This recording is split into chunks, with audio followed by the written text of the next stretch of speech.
Bonjour Vogue Paris. Non.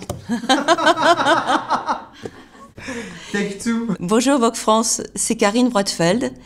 Je suis dans la suite Vendôme de l'hôtel Ritz à Paris et je vais partager avec vous mes looks qui ont marqué ma carrière. Ça commence bien. J'adore cette photo, j'adore cette robe sur mesure d'Helmut Lang, qui faisait du mesure à l'époque. Et surtout, c'est mon premier Met. Et le premier, on l'oublie pas, et cette robe est extraordinaire. Et c'est une des rares robes que j'ai toujours. Il y avait du raffia sur la jupe, et avoir comme dette Helmut Lang quand même, le vrai, l'unique, c'était génial. Quand il y avait des défilés Helmut Lang, tout le monde voulait s'arracher immédiatement la pièce du défilé Helmut Lang.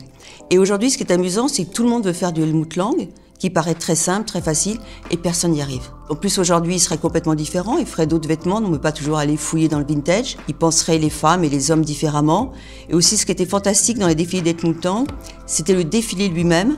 C'est un des premiers défilés où il y avait les hommes et les femmes qui marchaient ensemble. Et ce qui était drôle, c'est que les hommes marchaient derrière les femmes. Il utilisait régulièrement les mêmes mannequins, donc aussi fidélité aux mannequins, c'est pas comme il y a une nouvelle mannequin, on va la prendre immédiatement. Fidélité avec l'équipe. Fidélité avec les rédactrices.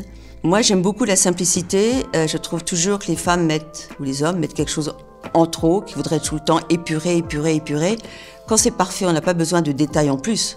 Sa chaussure était parfaite, son t-shirt était parfait, il n'y avait rien à rajouter.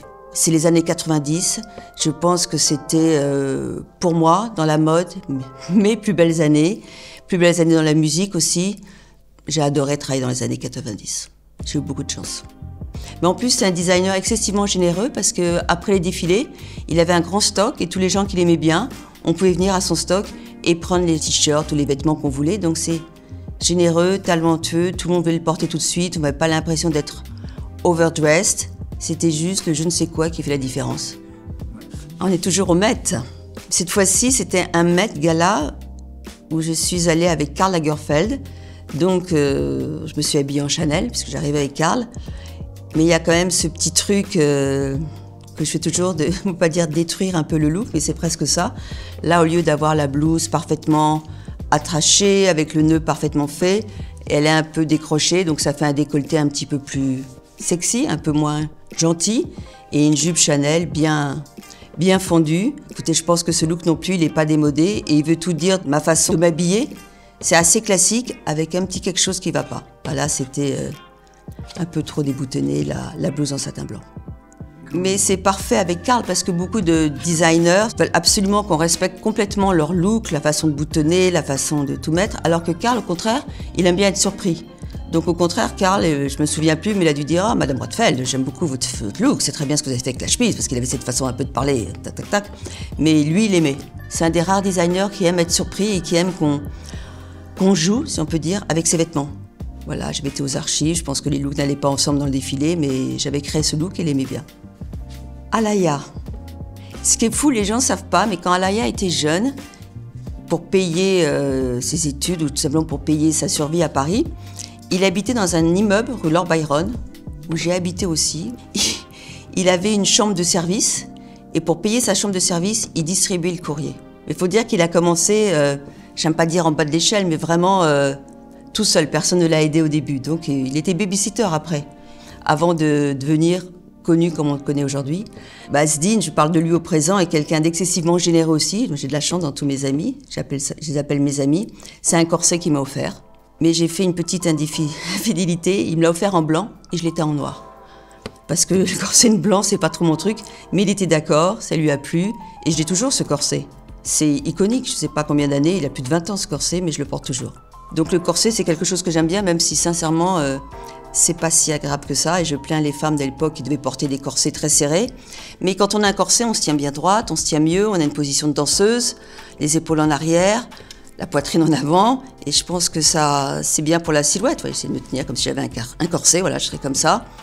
Et tout est plus joli. Ça vous fait une silhouette, une taille, ça fait ressortir les seins. Et je l'ai toujours. Et j'arrive encore à le fermer.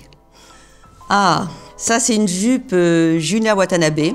Et je la portais avec une grande chemise à rayures masculine. Et je pense de temps en temps, là peut-être on voit pas, la chemise dépassait un petit peu de la jupe. J'aimais bien qu'on voit la chemise. J'ai toujours aimé masculin, féminin. Et ça donnait un petit truc à moi. Et je pense que c'est une chemise Charvet. parce que les plus belles rayures, les plus belles chemises, c'est Charvet. J'avais fait une série pour le Vogue américain à l'époque qui s'appelait Catwalk to Reality. C'était exactement ça, la photo complète en studio, total look, et après dans la rue, comment on pouvait la porter, façon paparazzi, et ça aurait donné un look comme ça. C'est un peu une façon de la présenter aux gens de la mode, mais quand c'est dans le magazine, aux lectrices, pour pas avoir peur des marques qui pourraient peut-être faire un peu peur, comme des garçons, Julien Watanabe, qui sont souvent un peu extrêmes, comment la porter dans la vie de tous les jours. Ça, je pense que c'est une des choses que j'ai appris pour moi et que j'ai souvent fait dans mes séries de mode. Je pense que ça facilite le travail de la lectrice quand elle veut s'habiller. Ça lui donne un nouveau point de vue sur un podium, me trouver, oh là là, c'est pas pour moi. Alors que finalement, cette jupe, elle est parfaite, quoi. Alors là, c'est un autre manteau, une autre pièce d'Azine Alaya qu'il m'avait prêté pour aller au défilé à New York. Au moment où je commençais à faire tous les défilés, parce que quand j'étais au Vogue Paris, France aujourd'hui, on me faisait tout New York, c'était un peu mes débuts à New York. Et en février, il fait excessivement froid et j'avais été chez lui emprunter un manteau chaud. Et il a beaucoup plu à New York, aux photographes de New York. Ils ont appelé ça The French Look et c'était une page entière du New York Times par Bill Bingham qui follow tous les défilés. Ça avait un côté comme ça, danseuse, un peu patineuse. Je crois que Madonna l'a copié après. Et vu le succès, quand je l'ai rendu à Azine, il m'a dit maintenant il t'appartient, on t'a tellement vu avec que maintenant c'est ton manteau. Donc j'ai toujours ce manteau patineuse.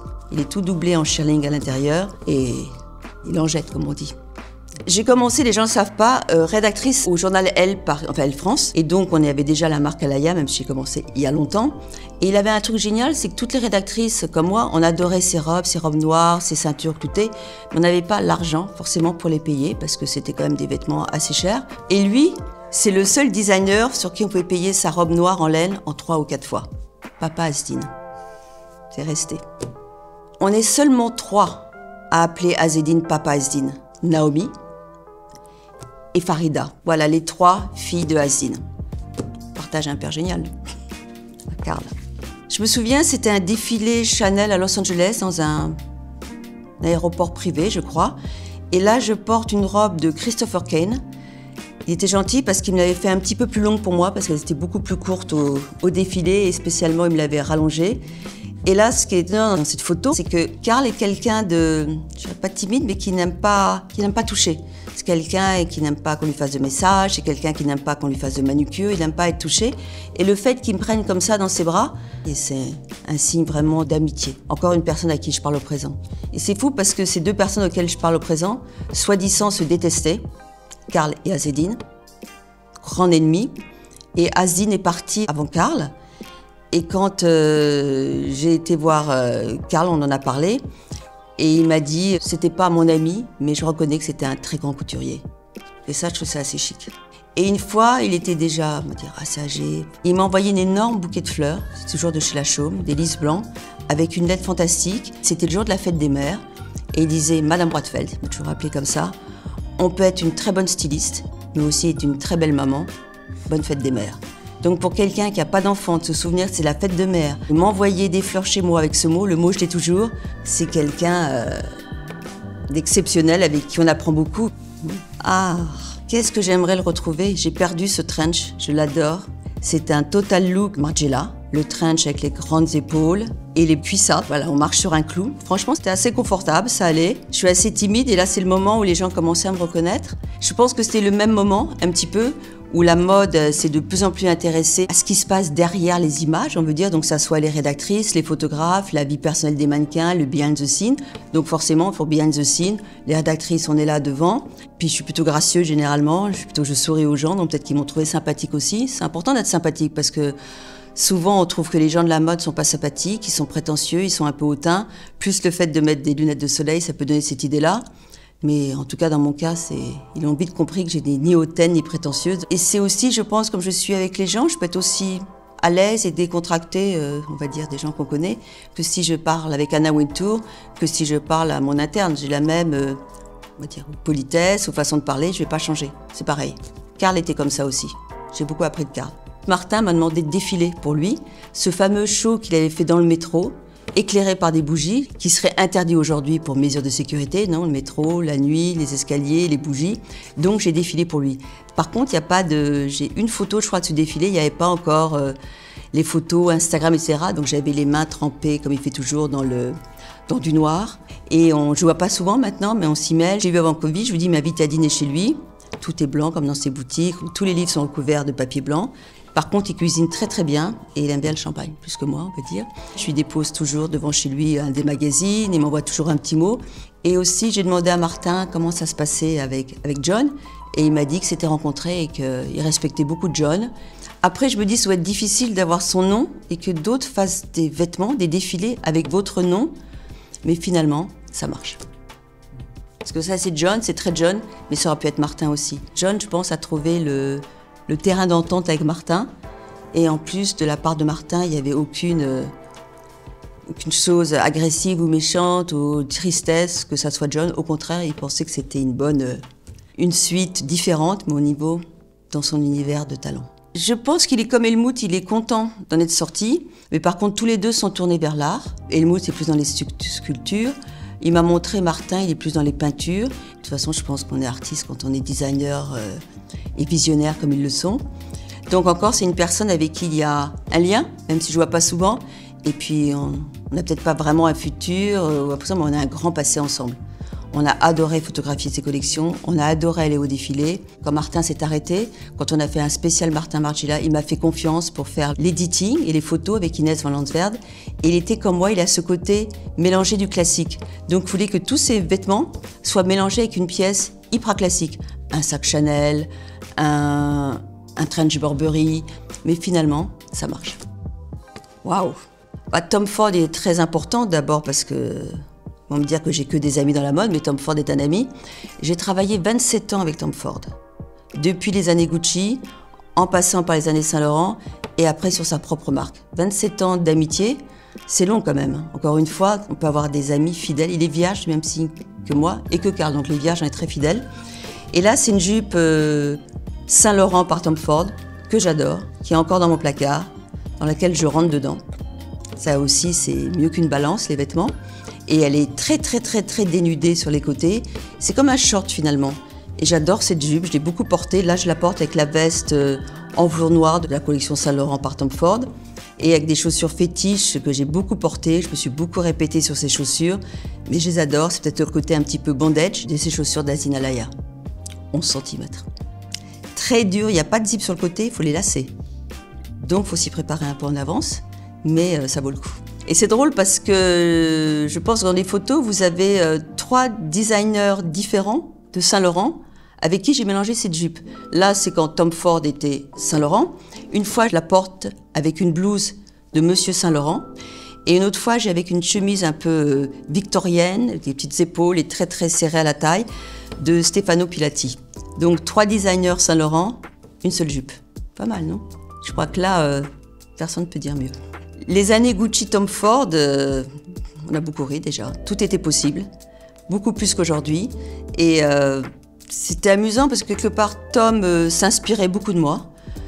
Mais il regardait comment j'étais habillée, comment je portais les chaussures, comment je portais le manteau. Et finalement, je pense que j'étais, ou je suis peut-être toujours, sa continuité féminine. Parce que lui, il ne peut pas dire les talons, j'aime pas avec cette jupe.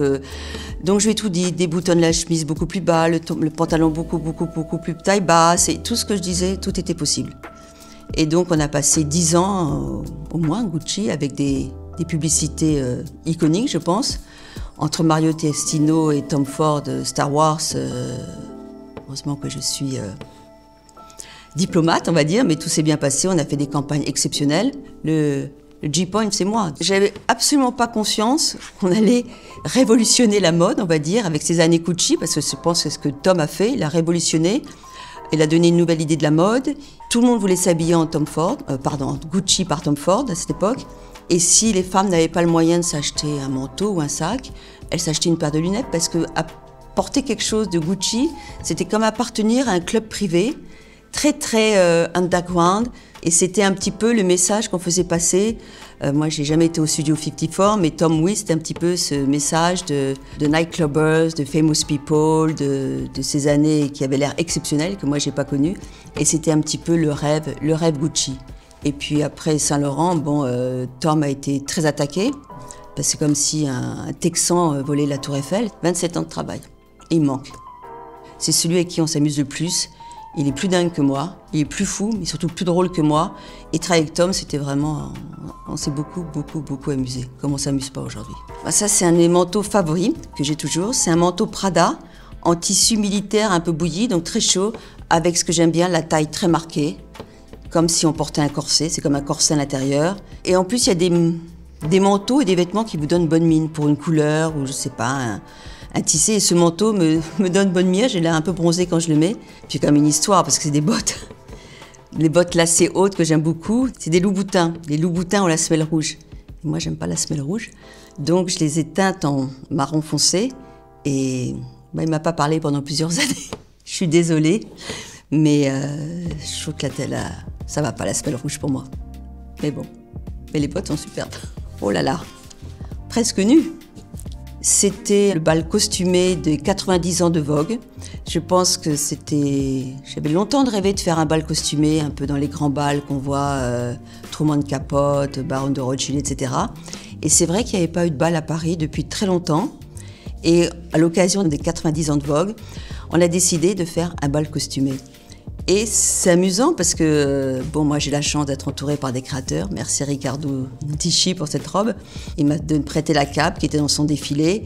Et c'est Peter Phillips qui m'a fait le masque. Mais les photos de ce bal, je les regarde encore de temps en temps, sont extraordinaires. Les gens ont vraiment fait un effort. Vous avez tout le monde, de Kate Moss à Gisèle, de Riccardo à Miuccia Prada. Enfin, tous les gens sont venus vraiment à ce bal costumé. L'entrée était fantastique, il y avait des grandes lumières dans le jardin, etc.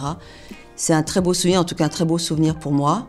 C'est le fameux Vogue où la cover était Lara avec un masque en noir et blanc, avec le supplément des 90 ans de Vogue. Et on a fait en sorte que toutes les images soient les pages soient facilement détachables pour pouvoir les encadrer. Parce qu'il y a des photos de Bourdin, de Newton, des photos iconiques dans ce supplément. Et ça a été fait un peu pour que les gens puissent les accrocher au mur. J'en ai rêvé longtemps. Heureusement que j'ai réussi à le faire juste avant de partir. Oui, c'était, si on peut dire, l'apothéose. C'était pour moi pratiquement 10 ans, parce que c'était, je pense, en novembre, octobre, peut-être en octobre, au moment des collections. Et je suis partie, je crois, en février. Donc c'était vraiment... je savais que j'allais partir. 10 ans, ça va, un peu une sublime cage dorée, mais une cage quand même. Donc j'avais envie de partir. On va dire que c'est un good luck number. Et j'ai jamais eu le Vogue Blues, parce qu'en partant, j'ai tout de suite travaillé. Le lendemain, je travaillais. Mais là, j'avoue que j'ai toujours le titre Vogue, il est exceptionnel. Quelque part, même si j'ai participé à d'autres magazines, je pense que c'est le plus beau titre de magazine du monde. Et d'y revenir, d'être invitée à travailler pour ce Vogue World. Je suis très contente de revenir et de faire ce show bientôt qui va être ici, Place Vendôme. Et c'est amusant de revenir avec le titre Vogue, qui finalement me collait pas mal à la peau et qui m'a porté chance. Ah, ce look très déshabillé, très angélique, on va dire, c'était pour une remise de médaille de Ralph Lauren à l'Élysée. Et là, c'est quelque chose que je porte très souvent, la dentelle noire et des capes par-dessus. C'est du gothique romantique, on va dire. Probablement Dolce & Gabbana, je pense.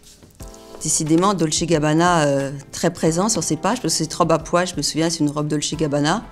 Et là, vous voyez, je reporte souvent les mêmes vêtements, les mêmes souliers. C'est les mêmes chaussures à l'Aya que je porte souvent. J'ai pas de sac, je tiens ma veste à la main, donc on va dire relax. Rien du tout. Il y a juste il y a ma compression de César, là. Et encore, si je peux critiquer, je pense que c'était pas bien de la mettre là. Ça aurait été beaucoup plus joli sans le collier. Je suis pas quelqu'un qui aime les imprimés. Donc les seuls imprimés que je peux aimer, c'est les pois et la panthère. Pour moi, c'est pas un imprimé, c'est un classique. C'est un uni, on va dire. Voilà, le pois est un uni. J'adore la panthère et je la porte, on va dire, à toutes les sauces. Là, je la porte d'une façon, on va dire, accessoire, avec une chemise à jabot noir et puis des cuissardes toutes lacées, qu'on avait fait faire à Gianvito Rossi pour Vogue à l'époque, et que je porte. On avait un espèce d'accord avec Gianvito Rossi. Je lui disais l'idée dans ses bottes, je lui ai dit on voudrait faire des bottes lacées, elles montent haut, très haut, et elles ont comme un porte-jartel en haut. Je lui ai dit j'aimerais ça pour des photos, et finalement il les faisait pour nos photos. Bien entendu, je profitais pour en avoir une paire, et après il les vendait dans sa boutique, et c'est un duo qui a marché comme ça pendant de longues années à Vogue. Ça, c'était des cuissardes de l'époque bal masqué, je pense. C'est presque du sur-mesure, on va dire. Le léopard, j'adore. C'est très spécial à porter, le léopard. Ça peut tourner vite vulgaire si on ne le porte pas bien. Mais je dois avoir une petite voix à l'oreille qui me dit Porte-le avec du mauve, porte-le avec du rouge, ça se fait pas. Porte-le avec des cuissards très hauts, lacés, c'est un peu vulgaire, mais ça va être bien quand même. Donc j'ai toujours cette petite voix qui me pousse à faire quelque chose qui se fait pas. Des chaussures blanches avec un costume noir, un soutien à gorge noir sous une chemise blanche, porter des chaussures blanches après, je sais plus quelle date aux États-Unis. Tout ce qui ne se fait pas, j'aime le faire. C'est mon petit côté punk personnel. J'ai donc un côté un peu plus, on va dire, classique bourgeois de ma mère, mais de mon père, producteur russe, il y a quelque chose un petit peu plus décontracté, plus libre, un petit peu insolent, un peu irrévérente. Je pense que j'ai pris de lui. Et surtout, lui était excessivement élégant. Bon, je ne sais pas si je suis élégante comme mon père, mais c'est quelque chose qui ne s'apprend pas, l'élégance. Parce que là, à la limite, ça peut être traité de vulgaire, mais finalement, c'est magnifique, non? Il y a une très fine limite, très difficile à faire, entre le chic, le sexy et le vulgaire. Le vulgaire, et c'est juste à la limite. Il ne faut pas tomber de l'autre côté, mais c'est un fil sur lequel il faut savoir marcher. Et j'espère jusqu'à présent, bon, j'ai fait des erreurs aussi, mais j'ai bien marché dessus. Je suis un bon équilibriste, c'est ça? Pour m'allier le chic et le classique et le punk. C'est ma signature aujourd'hui, finalement, parce que je porte un costume rayure tennis avec des épaules très masculin, très classique. Et en dessous, j'ai un t-shirt complètement punk, déchiré, de John, qui m'a offert John Galliano pour la collection Margiela. Et j'adore mélanger le côté, il est bien déchiré, regardez, punk de mon t-shirt avec un costume très masculin. Alors là, c'est mes looks du soir. Vous savez, comme je l'ai dit, je porte très souvent la même tenue. Ça, c'est une jupe Rick Owens en satin, enfin non pas en satin, en soie, je pense, que j'ai depuis peut-être 15 ans, avec un t-shirt Rick Owens aussi, et juste un collier Tiffany, c'est un scorpion. C'est très simple, on ne peut pas faire plus simple. Elle est très sexy, cette jupe, parce qu'elle est très ouverte dans le dos. Et je l'ai mis au moins des quinzaines de fois, cette jupe. J'ai beaucoup de jupes Rick Owens. Et il fait les plus jolis fit skirts comme ça, enfin les knee-length, les fit skirts, c'est toujours chez lui que je les achète. C'est hyper bien coupé. Les gens ne pensent pas aller chez Rick Owens pour les jupes comme ça. Donc moi j'en ai au moins une dizaine comme ça de jupes Rick Owens. C'est mon base de penderie. Un autre blouson Julian Watanabe, kaki. Je l'ai amené aujourd'hui, j'ai failli hésiter entre cette veste et ce blouson, vous voyez. Transparent, donc on est presque nu en dessous avec une jupe, à mon avis, de Rick Owens, très droite, très simple. C'est d'un blouson très mode, si on peut dire. Je pense que la jupe crayon est devenue pratiquement mon uniforme quand je suis arrivée à Vogue. Parce que avant, j'étais souvent en pantalon, en jeans, comme la plupart des autres rédactrices. Et j'ai voulu avoir un uniforme pour Vogue, être pris, je ne dirais pas plus au sérieux, mais quelque chose de plus parisien. Et j'ai commencé à mettre des talons hauts parce que je me sentais plus forte, plus sûre de moi avec des talons, puis plus grande aussi. Et bon, je pense que quand on se connaît bien, il faut savoir ce qu'on a de joli en soi. J'ai des jolies jambes, j'ai des jolies chevilles, donc autant les montrer. Je n'ai pas un super décolleté, j'ai pas une super bouche, je mets pas de rouge à lèvres. Donc quand on se connaît bien, on met en avant ce qu'on a bien et la jupe crayon, c'est devenu une signature. Mais c'est pas facile, il faut savoir croiser les jambes, il faut savoir se lever d'une chaise, il faut savoir marcher avec une jupe crayon. Et aussi le kaki, c'est ma deuxième couleur. Je mets toujours du noir et du kaki, surtout l'été. Donc j'ai 2 couleurs de garde-robe, kaki, parce que ça me va bien, et noir, et encore des grandes... J'ai toujours porté des lunettes masques. Je pense que celles-là, ce sont les Rick Owens, que j'ai beaucoup portées, parce que vraiment, en plus, on est protégé quand on est timide. Alors là, c'est un grand moment, ça s'appelle le Carine Coat. Là, quand je travaillais avec Max Mara, on a créé ce Teddy Bear Coat, qui a eu un succès énorme, que j'ai porté le lendemain du show parce qu'il neigeait à Milan. Et comme vous voyez, il est un peu grand, je remonte les manches. J'avais pas de collant, j'ai des chaussures, je me souviens très bien, rose Prada. Tout le monde a voulu ce manteau et il l'a appelé le manteau Carine. Et moi, je l'ai jamais porté parce que le beige ne me va pas du tout. C'est absolument pas ma couleur, donc malheureusement, je l'ai offert à tout le monde, mais pas à moi. J'ai dû le porter une fois, le jour où je l'ai porté à Milan, et après, j'ai jamais reporté. Ouais, le pouvoir d'une photo. Le pouvoir d'une photo, le choc des mots, je me souviens. Ça, il y a eu le choc des mots quand j'ai porté cette tenue. On est retourné au Met. Là, c'est avec Riccardo Tisci pour Givenchy. Et donc, cette collection, il avait fait beaucoup d'animaux de Disney. Donc là, c'est le fameux Bambi. Et donc, je suis arrivée comme ça. C'est comme un sweatshirt, mais débardeur. Je suis arrivée comme ça, avec cette jupe bien transparente au Met. Et je pense, vous savez, on va toujours voir Anna dire bonsoir quand on arrive au Met, après avoir fait le tapis rouge. Je pense qu'elle a souri quand même devant mon look un petit peu... Pas traditionnel, on va dire, du Met. Mais ce soir-là, rien n'était traditionnel. Avec Riccardo, il y avait Beyoncé à la table, il y avait Madonna, Il y avait Kim, il y avait des tables de Ricardo, c'est des tables... tout le monde vient vous visiter à la table, c'est extraordinaire. C'était une de ces soirées-là. Mais je me sentais très belle avec mon Bambi et j'ai gardé le sweatshirt. Enfin, ma fille me l'a piqué exactement. Et c'est un très beau souvenir du Met. Moi, j'ai pas grand-chose. À part mes jupes Rick Owens, que je garde tout le temps, le reste, je les ai plus. J'ai un musée. Chez Max Mara, ils ont un building avec tout un musée de vêtements, les leurs, des vêtements d'autres marques. Et ils ont fait plusieurs racks de mes vêtements que je ne sais pas où mettre, que je ne porte plus mais je ne veux pas donner. Je sais pas, une robe de couture faite par John Galliano ou des vêtements de Ricardo, etc. Donc il y a plusieurs racks avec mes vêtements. Ils sont très numérotés, bien installés, protégés. Donc j'ai tout un musée. Je ne vais pas souvent, mais je sais que mes vêtements là sont là-bas. Si jamais la jupe Junya Watanabe, la première, elle est à ce musée-là. La robe Ricardo Tisci Panthère, elle est dans ce musée. Donc finalement, mes pièces sont au musée. Les pièces que j'ai gardées. Celle-là, je l'ai toujours aussi. C'est une autre jupe Rick Owens, vous voyez, soir en Rick Owens. Alors là, c'était L'âme phare à Cannes, un peu aussi différent du red carpet des invités. Donc c'est un top comme des garçons qui est légèrement doré, qui se nouait dans le cou, comme une espèce de camisole, avec la jupe un peu argent doré de Rick Owens. Donc c'est une robe du soir un peu inventée, on va dire. C'est une robe du soir complètement inventée. Et moi, j'ai bien aimé. C'était différent des autres.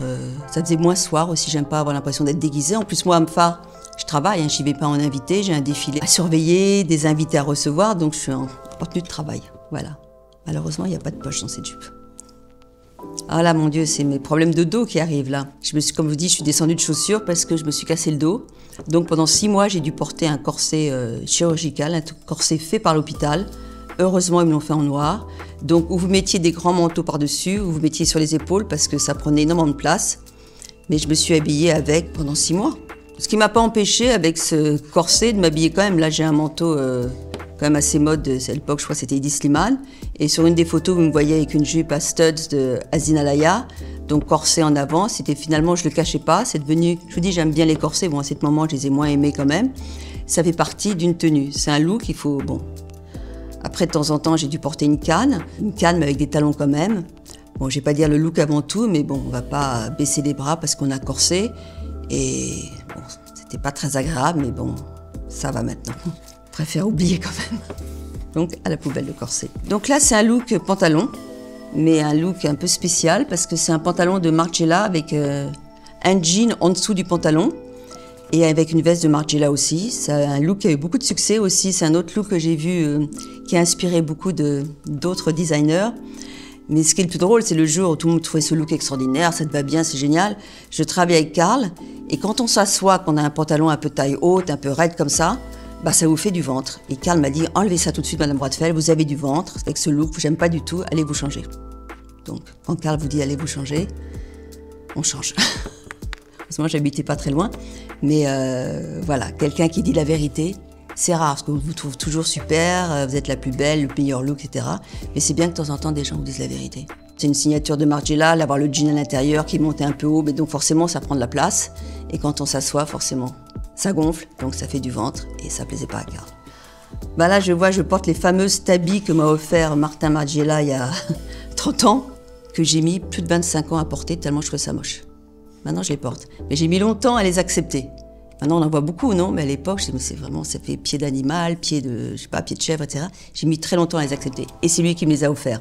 Enfin, je les mets. Là, je crois que j'ai un costume Balenciaga avec les grandes épaules, taille marquée, un costume noir. J'ai eu ma période costume, mais je pense que les tabis font la blague, on va dire, pour rendre ce costume. Bon, la taille très serrée, les tabis très mode, toujours. Et ça, c'est un collier que m'avait donné Sakai, triple rang de chaînes que j'aimais bien, côté un peu punk aussi. Encore une de mes jupes Rick Owens pour le soir, celle-là elle est un peu plus ouverte sur le côté, mais c'est un soir où je mélange Rick Owens avec une veste Chanel. C'était pas gagné, non, mélanger Rick Owens et Chanel, et finalement ça marche très très bien. C'est un look, ça fait cool, Karl aurait adoré, cette veste c'est Karl qui me l'a donnée. C'est sa dernière collection au Met, dans la salle égyptienne, et c'était dédiée aux scarabées et toutes les porte-bonheur égyptiens, et donc c'est du faux broco, faux cuir, je sais plus, avec les boutons scarabées. Et celle-là, je l'ai. C'est un cadeau de Karl aussi, on garde. Ah, là, c'est mon blouson Perfecto, j'ai depuis au moins 30 ans. Très grand, très pourri, très vieux, très tendre, très mou. Et là, c'est un look pour aller chez Chanel, c'est mon clin d'œil Chanel, donc j'ai mis un pantalon noir, des noirs, et plein de de pendentifs et de colliers Chanel, des perles, des petites fleurs, des rubans, tout en Chanel, mais avec le perfecto. Et je pense que c'est un look cool pour aller chez Chanel, un look personnel. Je vous dis, je m'habite jamais dans la marque. Et de temps en temps, on fait des clins d'œil quand même. Et tu me disais que ça, tu es à peu près sûr que Karl aurait adoré. Bien sûr, il aurait adoré. Madame Adam Bradfeld, mais qu'est-ce que c'est que ce blouson? Il vient d'où? J'aime beaucoup. Oh, il aurait adoré, parce que tout ce qui était un peu, justement, anachronique, où il n'était pas politiquement correct, quelque chose qui le surprenait, tout simplement, il aimait bien. Donc ça, il aurait beaucoup aimé, je suis sûre. Je suis sûre qu'il aurait adoré. Ouais, ça lui aurait beaucoup plu.